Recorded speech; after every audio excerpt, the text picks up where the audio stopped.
Lille, l'équipe surprise de cette saison, c'est la question que je te pose aujourd'hui. Je te laisse exactement 10-20 secondes pour y réfléchir le temps que je termine l'introduction. Après un excellent début de saison, du coup c'est la question, est-ce que Lille sera l'équipe surprise de cette Ligue 1? Équipe surprise, pas tout à fait, mais on le verra dans la vidéo. Avant de démarrer, je vais vous embêter. Petit pouce, petit like, partage, commentaire, tout ça, tout ça. Ça te prend exactement 3 secondes top chrono. Moi, ça m'aide énormément. Puis, j'arrête de t'embêter. C'est la première et dernière fois de la vidéo que je t'embête.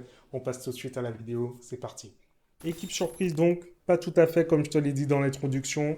Je vais vous intégrer sur le montage là un graphique que j'ai sous les yeux. C'est pour ça que je regarde pas la caméra, je suis sur l'ordi, je regarde le graphique en même temps. Sur le graphique que je vais vous afficher du coup à l'écran, on voit que le titre de champion en 2020-2021, donc première place. Après, il y a eu un petit crash saison d'après où il termine 10e avec Gourvet. Bah, c'est écrit Gourvenec en tant qu'entraîneur. Mais, c'était une saison de transition avec changement d'actionnaire, avec Gérard Lopez qui était obligé de lâcher le club. Changement d'actionnaire, changement de président avec Olivier Létang. On va en reparler juste après d'Olivier Létang. Et après, bah, les deux dernières saisons, c'est 5e et 4e avec l'année dernière quatrième place à la limite, je crois la dernière journée ils perdent la quatrième place si je dis pas de bêtises. Après début de saison ils sont sixième mais c'est juste le début de saison. Et si on remonte même avant le titre de champion de France, on voit que ça finit deuxième la saison 2018-2019 et ça finit quatrième la saison 2019-2020. Donc très très régulier Lille, régulièrement au pied du podium et sur le podium, voire même vainqueur sur les dernières saisons. Et déjà là, avec les petites données que je t'ai données, je pense que tu commences à comprendre déjà où je veux en venir. Est-ce que c'est une équipe surprise ou pas? Petit focus sur Olivier Létang, comme je l'ai mis dans le titre, l'architecte pour moi, l'architecte de la réussite du LOSC actuellement. Il a remplacé Gérard Lopez dans des conditions, voilà, on va pas revenir, c'était très compliqué. Lopez, il n'a pas réussi à rembourser ses traites. Du coup, c'est un fonds d'investissement qui a repris le club et Olivier Létang qui finit président. Situation très compliquée pour lui. Il doit gérer à la fois les finances, réduire le déficit, tout en gardant une équipe compétitive. Et pour le coup, dites-moi ce que vous en pensez, supporters lillois, mais moi je trouve qu'il s'en est pas trop mal sorti. Pour illustrer mes propos, j'ai repris les transferts de la saison 2021-2022. On voit que bah, du coup c'est la première saison où il prend, parce qu'il est arrivé en décembre 2020, et du coup 21-22, l'été 21-22, c'est le premier vrai mercato qu'il a géré. Comme je l'ai dit précédemment, beaucoup de ventes, obligé de réduire le déficit. Du coup, il y a les valeurs marchandes de l'effectif qui sont parties, qui sont vendues, avec Jonathan Iconé qui avait fait une excellente saison, la saison du titre, avec Mike Maignan aussi, avec Boubacar Soumari qui est vendu en Angleterre pour 20 millions. Du coup, tu vends les grosses valeurs marchandes de ton effectif, logique. On voit la balance des transferts, tu ne peux pas réinvestir énormément. Sur la balance, on voit pratiquement 80 millions de vendus pour 26 millions dépensés. Obligé de faire des petits coups comme Joe Onana qui arrive à 14 millions, Zegrova, on va en reparler, 7 millions, Angel Gomez. Et on va le voir sur les prochaines saisons, c'est le fil conducteur. Avec la saison 2022 ou 2023 où tu arrives à faire une bascule avec Joe Onana exceptionnel que tu revends 40 millions, avec Botman que tu revends pratiquement 40 millions, Renato Sanchez que tu revends pareil, pratiquement 15 millions. Cet été-là, tu as fait rentrer 106 millions, mais même topo, tu as un énorme déficit à combler, du coup tu n'investis pas beaucoup. Mais tu continues à faire des petits coups à droite, à gauche, avec notamment l'arrivée de Rémi Cabella, une nouvelle fois joueur qui arrive libre, Ismaili qui arrive libre, André Gomez qui arrive en prêt, très bon coup André Gomez cette saison-là. Le travail effectué sur les deux précédentes saisons qui se fait un peu ressentir, donc saison dernière 2023-2024, on voit que la balance entre les ventes et les achats est beaucoup moins importante. Le club a beaucoup plus réinvesti cette année-là et beaucoup moins vendu aussi. Enfin, saison 2024-2025, la balance elle est très importante avec 62 millions vendus pour 23 millions encaissés n'importe quoi, dépensés, pardon. Bien entendu, les 62 millions se résument à la vente de Lenny Euro, qui est une excellente vente pour le club, sachant qu'il arrive en fin de contrat l'été prochain. Et on continue le petit recrutement avec des petits investissements à droite, à gauche. Honnêtement, les joueurs là, je les connais pas, j'attends de voir. Et tu continues à faire des petits coups libres avec Thomas Meunier qui arrive libre, avec Aïssa Mandi qui arrive libre, Ethan Mbappé qui arrive libre, Michel Baker qui arrive libre aussi de l'Atalanta, ce qui donne un effectif de qualité sur les dernières saisons avec un effectif, on l'a vu, qui a été créé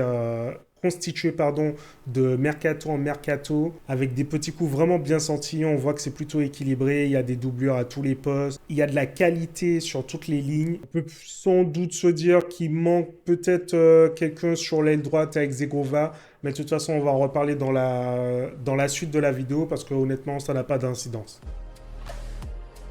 Mais selon moi, en plus de cet effectif qui a été plutôt très bien constitué sur les derniers mercatos et avec agilité de la part d'Olivier Létang, le gros plus, le gros coup qu'il a fait depuis qu'il est à la tête du club, c'est l'arrivée de Paulo Fonseca, le coach portugais qui a vraiment amené un gros plus à cette équipe, qui a aidé à valoriser l'équipe, qui a donné une identité de jeu à cette équipe et qui a permis à Lille de jouer les premières places sur les 2 dernières saisons. Mais surtout un entraîneur qui a su bonifier son effectif et selon moi, c'est vraiment le gros coup qu'Olivier Létang a réussi sur les 2 dernières saisons. Un entraîneur qui a su bonifier son effectif, un entraîneur qui a su apporter une identité de jeu à son effectif, un effectif qui est dans la continuité, on l'a vu ces dernières saisons, il a été construit sur plusieurs mercatos. C'est dans la continuité, il n'y a pas beaucoup de mouvements sur les dernières saisons. Et je pense que principalement, tout ce que je viens d'évoquer, c'est ce qui facilite l'arrivée, la transition avec le nouveau coach. Donc, départ de Fonseca, arrivée de Pep Genesio. Genesio, malgré tout ce qu'on dit, ça reste un entraîneur quand même de qualité de notre championnat. Et je trouve que ce début de saison, il est plutôt très agile de sa part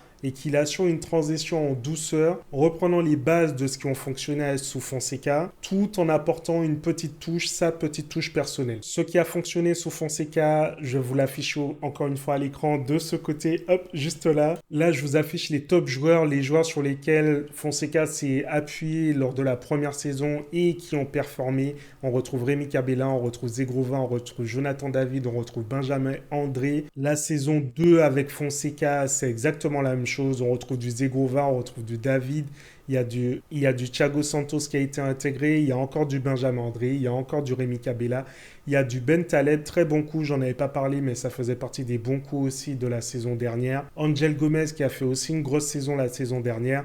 Et si on regarde les top joueurs de ce début de saison, parce que du coup, ça ne fait que 3 matchs, mais il y a aussi les matchs de qualification en Ligue des Champions. Du coup, pareil, on retrouve du Zegrova, on retrouve du Jonathan David, on retrouve du Benjamin André, on retrouve du Ismaili qui était déjà là la saison dernière. Et comme je disais, petite touche personnelle, il y a du Thomas Meunier qui est parfaitement intégré dans cet effectif.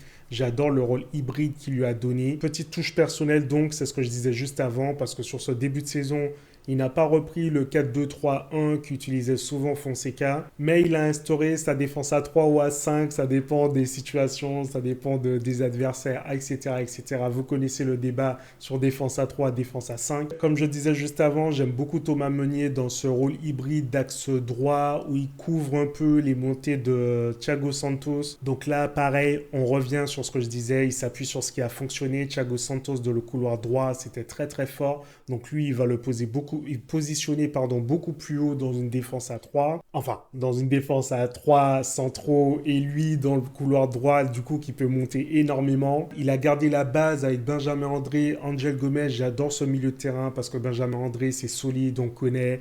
Il va au duel, il va au charbon. J'adore ce joueur. Et à côté, tu as la petite touche technique avec Angel Gomez qui a récupéré ce rôle sous Fonseca. Des fois, il joue un peu plus bas, un peu plus haut. Mais on l'a souvent vu à la première relance avec Fonseca et il a été très bon dans ce rôle. Du coup, c'est ce qui a été repris avant son accident, son gros choc qu'il a écarté pour la suite des matchs. Baz, Genesio repartait sur ce binôme qui avait plutôt bien fonctionné sous Fonseca. Et encore une fois, petite touche personnelle, cette défense à 3 ou à 5, encore une fois, ça lui permet de réaxer ses joueurs. C'est pour ça que tout à l'heure, je disais qu'on a vu, il y a un léger déséquilibre à droite dans le recrutement, avec seulement Zegrova qui peut jouer à droite, sachant que Cabella peut y jouer aussi, il peut y avoir des ajustements, mais vraiment en ailier droit, il n'y a que Zegrova. Mais comme je disais, ce n'est pas grave, parce que ce système, la petite touche de Genesio, ça permet de recentrer des joueurs comme Cabella, comme Haralson, comme Zegrova qui a joué dans l'axe lors des derniers matchs. Et je trouve, moi personnellement, hormis pour Zegrova qui est plus vraiment un ailier, que recentrer des joueurs comme Kabela et Haraldsson, on l'a vu, c'est plutôt efficace et on l'a vu en ce début de saison. Haraldsson, par rapport à la saison dernière, vraiment, il commence très très fort. C'est pour cela que j'ai voulu mettre aussi en avant Genesio après l'architecte. Je parle de l'entraîneur et Genesio, je trouve qu'il fait un bon début de saison, qu'il est habile dans ce qu'il fait dans la transition et c'est plutôt très bien amené de sa part. Sachant que je dis début de saison parce qu'il a eu un début de saison vraiment très délicat à gérer, parce que Lille n'a pas simplement joué 3 journées de championnat comme certaines équipes, mais ils ont démarré leur saison avec le tour préliminaire de Ligue des Champions contre Fenerbahçe et ensuite le tour de barrage contre le Slavia, plus le début de championnat qui est plutôt réussi avec 2 victoires, 1 défaite et la défaite c'est contre Paris. Pour le coup, très bon début de championnat, c'est pour ça que je dis début de championnat et pas seulement premier match, parce que pour le coup, ils ont vraiment un gros début de championnat et ça a été plutôt bien géré par le club avec la transition Fonseca et par l'entraîneur, du coup Olivier Létang, et par l'entraîneur, choix d'Olivier Létang, et l'entraîneur du coup qui a parfaitement géré ce début de saison parce que comme on le sait, moi je le sais en tant que Marseillais, les débuts de championnat comme ça pour les clubs français qui doivent se faire les tours préliminaires plus les barrages, c'est toujours délicat et très très souvent, ce qu'il a fait Genesio, très souvent on se fait sortir et ce qu'il a fait c'est plutôt un exploit. Parce qu'il me semble que les derniers à l'avoir fait, c'était Monaco, saison 2016, c'est ça? Quand ils font leur parcours en Ligue des Champions exceptionnel. Il me semble que c'est saison 2016-2017. Et depuis, aucun club français n'a réussi à le faire. Du coup, encore une fois, Genesio, on en pense qu'on veut, mais ça reste quand même un entraîneur de qualité dans notre championnat de Ligue 1. Dernière partie de cette vidéo pour en revenir à la question initiale, Lille, équipe surprise de cette saison. Si tu as suivi un peu où j'ai voulu t'amener, tu comprends que je vais te faire un peu une réponse suisse. Oui, équipe surprise parce qu'ils font un excellent début de championnat, mais non, pas vraiment une surprise parce qu'ils sont dans la continuité depuis plusieurs saisons maintenant. Ça bosse bien, ça bosse très bien. Je trouve que Lille, c'est une équipe qu'on n'en parle pas souvent, on met pas souvent en avant dans notre championnat, dans les médias, etc., etc.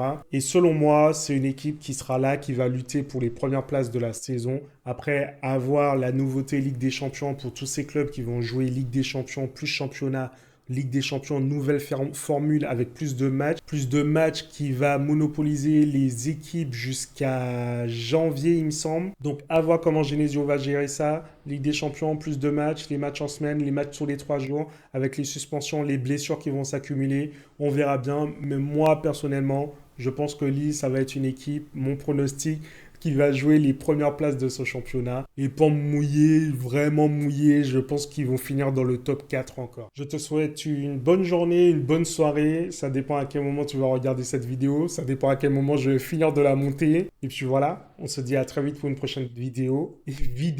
Et comme d'habitude, d'ici là, portez-vous bien.